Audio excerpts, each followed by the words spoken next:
And as I talk to you today, those young boys are where they should be in order for them to be disciplined.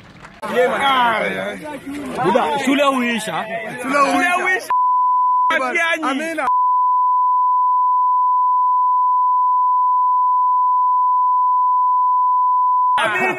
Amina tumeiba. Wewe tumeiba. Ondokea.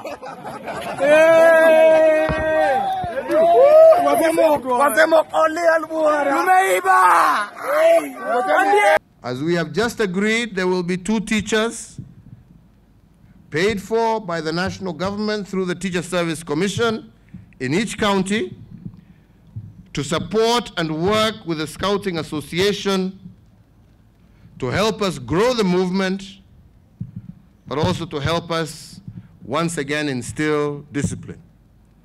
And I say this because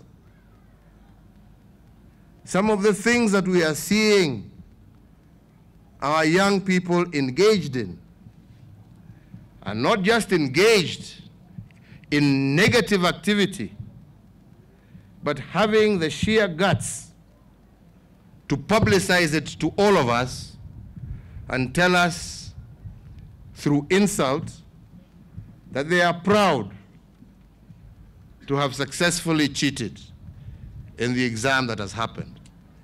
I want to tell you, young men and women, you are our future and we are proud of you.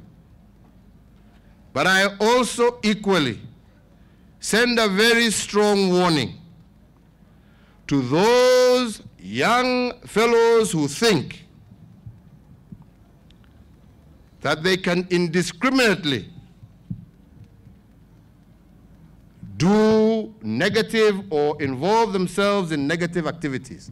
And as I talk to you today, those young boys are where they should be in order for them to be disciplined.